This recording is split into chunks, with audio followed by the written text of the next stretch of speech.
Hold up. Wait a minute. Something ain't right.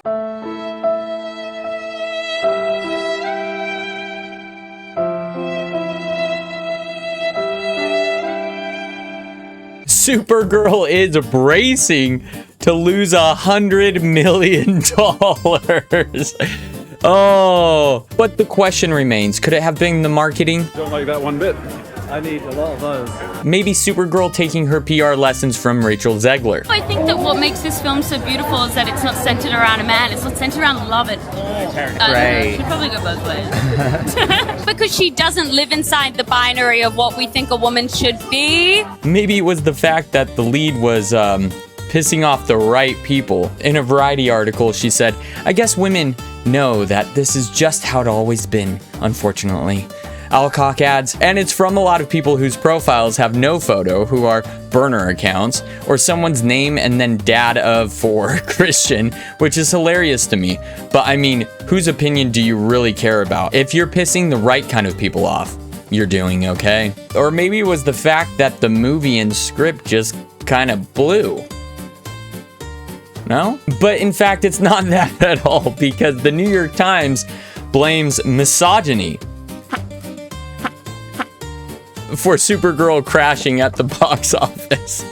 If you read the reviews of Supergirl, critics point to many issues that could have contributed to the latest DC film flopping at the box office. A bad script, weak villains, drab visuals, yep, etc. have all been put on blast. Rightfully so, right? No? No? Okay. But the New York Times has decided there's a easier explanation for the failure of Supergirl. Misogyny. Yes, it's time for that old familiar tune once again. Supergirl opened to a disappointing $38 million domestically, well below already muted industry. Didn't do worse than Morbius? Yes, Supergirl performed worse than Morbius during its opening weekend. Wow, that's crazy bad. Well below the already muted industry expectations, promoting DC Studios co-chair Peter Safran to publicly acknowledge that the film failed to meet the studio's box office goals. Yeah, you think you're gonna hit $100 million in losses potentially. You think you think it failed? But while DC Studios is attempting to explain away the disappointing debut as one setback in a broader long-term strategy, the New York Times has offered a different explanation to suggest that misogyny amongst superhero fans may be partly responsible for the weak performance of Supergirl in an all-female-led superhero movie. It's so crazy that their go-to is to do misogyny. And the fans. When any superhero movie, the same thing they did with Charlie's Angels when they were like, this isn't made for you men. It crashed at the box office and they were like, why are men not seeing it? Come on guys, you gotta go see our movie, okay? In an article examining Supergirl's opening weekend, the newspaper wrote, female-led superhero movies have been rejected almost uniformly over the past 5 years or so, perhaps reflecting a resurgent misogyny among the core fan base, which is largely male. No dude doesn't want female superheroes. You're just not doing them right. Hello? The same article lists several other problems. What makes the argument notable is that the New York Times also acknowledges several factors unrelated to misogyny.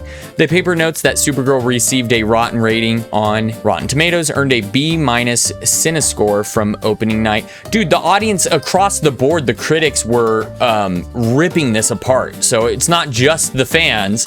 It's crazy that they double down on this crap every time. And opened roughly 24% below pre-release projections that had already been lowered. Yet the article suggests that the disappointing result for Supergirl may reflect a resurgence of misogyny among the genre's largely male fan base. That's it. That's it.